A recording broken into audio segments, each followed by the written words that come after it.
Assalamualaikum, salam sejahtera untuk kita semua. Om Swastiastu, Namo Buddhaya, salam kebajikan. Yang terhormat Pak Yakut Holil Kuomas, Menteri Agama Republik Indonesia. Yang terhormat Pak Nadiem Makarim, Menteri Pendidikan, Kebudayaan, Riset, dan Teknologi Republik Indonesia. Yang terhormat Pak Muhammad Tito Karnavian, Menteri Dalam Negeri Republik Indonesia, yang hari ini diwakili oleh Dirjen Polpum Bapak Dr. Bahtiar Masters of Science. Yang terhormat Pak Muhammad Ali Ramdhani, Dirjen Pendidikan Islam. Dan yang terhormat Pak Yandri Susanto, Ketua Komisi 8 DPR RI. Yang terhormat semua tamu yang saya banggakan. Sungguh sebuah kehormatan bagi saya diundang malam ini untuk mewakili generasi muda Indonesia dalam mengekspresikan opini kami mengenai moderasi beragama.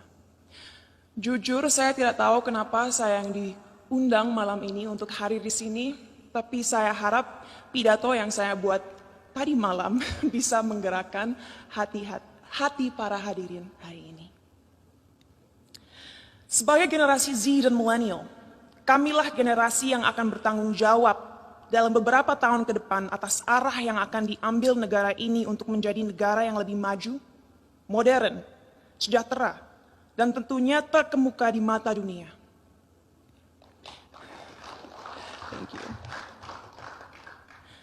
Tapi nilai-nilai apa saja yang harus kita terapkan kepada masyarakat Indonesia agar mimpi-mimpi ini bisa terrealisasi? Pada saat ini, kita dalam situasi sulit, di mana adanya polarisasi dalam opini masyarakat. Terlihat jelas bahwa adanya ketidaksepakatan tentang apa yang dibutuhkan negara ini agar bisa benar-benar menjadi kesatuan yang kuat. Dalam satu sisi, generasi muda sekarang mempunyai keinginan besar untuk mempromosikan budaya dan identitas bangsa. Kami percaya akan pentingnya untuk negara-negara di luar sana melihat potensi, keunikan, dan kehebatan negara ini. Tapi di sisi lain, sampai detik ini, kita semua masih sering berkelahi dan menjatuhkan satu sama lain hanya karena perbedaan ras, suku, dan terutama agama. Bagi saya pribadi, hal tersebut sungguh ironis. Karena bukankah pasal 1 dari Undang-Undang PNPS mengatakan bahwa adanya 6 agama utama di negara ini? Bukankah moto negara ini Bhinneka Tunggal Ika, yaitu berbeda tapi satu? Tapi mengapa walaupun dengan fondasi negara yang begitu memeluk perbedaan dan toleransi, tetap saja masih ada konflik?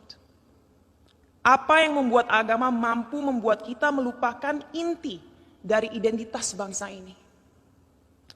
Sebagai lulusan psikologi dan sastra Jerman, saya dari dulu memiliki kuriositas terhadap cara berpikir manusia. Oleh karena itu, pengetahuan tersebut saya perdalam dengan mempelajari filosofi. Sampai detik ini, saya tidak akan pernah lupa akan apa yang dikatakan oleh salah satu filsafat paling berpengaruh sepanjang masa, yaitu René Descartes. Ia mengatakan, manusia adalah makhluk yang finite atau terbatas, sedangkan Tuhan adalah sosok yang infinite atau tidak terbatas. Oleh karena itu, bagaimana kita sebagai makhluk yang terbatas merasa mempunyai kemampuan untuk mengerti sesuatu yang jauh di luar kapasitas kita? Bagaimana kita sebagai makhluk yang terbatas bisa memahami esensi dari sesuatu yang tidak terbatas? Inilah salah satu akar dari masalah yang kita miliki dalam masyarakat Indonesia sekarang. Karena pemahaman yang terbatas dan pemikiran yang tidak kritis, orang-orang terjebak dalam cara berpikir di mana mereka telah memanusiakan Tuhan. Merasa memiliki hak dalam mendikte kemauan Tuhan, merasa tahu pikiran Tuhan, dan merasa berhak bertindak atas nama Tuhan. Inilah yang akhirnya seringkali berubah menjadi sifat radikal. Dalam perbincangan saya beberapa waktu lalu dengan Habib Hussein Jafar, kami berdua sepakat bahwa bahaya yang masyarakat kita alami sekarang adalah mengatasnamakan Tuhan untuk kepentingan pribadi. Menyesatkan generasi penerus bangsa dengan prinsip hidup yang sebenarnya tidak ada dalam Holy Scriptures atau kitab suci agama. Kenapa bisa seperti itu? Karena kita kurang membimbing dan memberikan masyarakat tools yang dibutuhkan agar bisa memahami sebuah ajaran dengan akal kritis. Sehingga mereka menjadi tersesat dalam cara berpikir mereka dan lupa akan pentingnya menyeimbangi segala ilmu yang dipelajari dan dimiliki dengan nilai-nilai yang ada dalam budaya, sains, ataupun aliran pemikiran lainnya. Saat saya masih bersekolah dulu, saya ingat sekali diharuskan untuk membaca kitab suci berbagai agama dari segi literatur dan juga filosofi.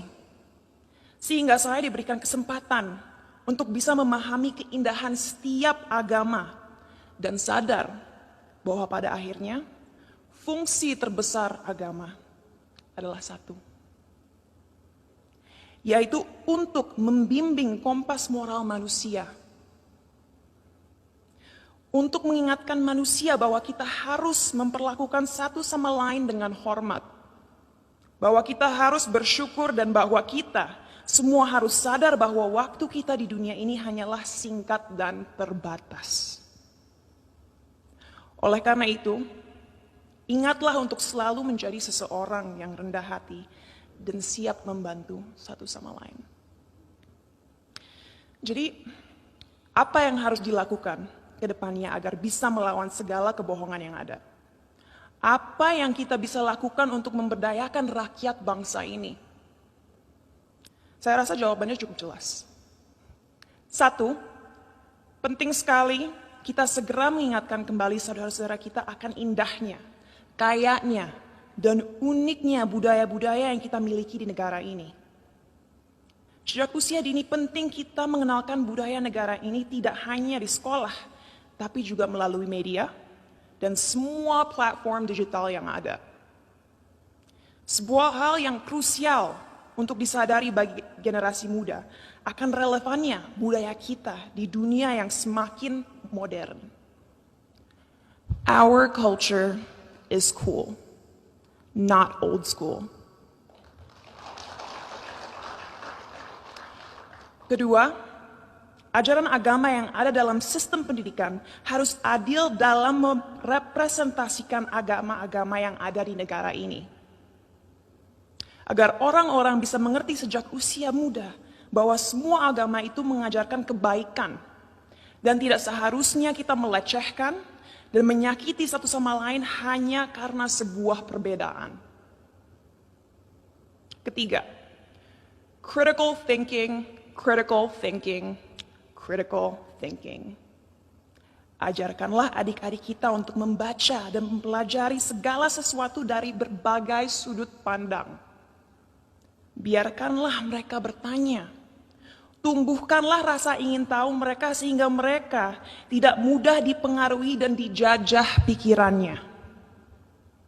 Dan terakhir, gunakanlah teknologi yang semakin canggih sebagai alat yang dapat terus menyebarkan nilai-nilai toleransi. Agar negara ini bisa kembali menjadi Indonesia sejati.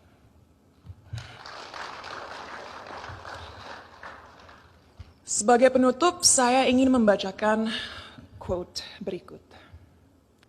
A people without knowledge of their past, origin, and culture is like a tree with no roots. Tanpa fondasi yang kuat, tidak akan ada bangsa yang bisa bertahan.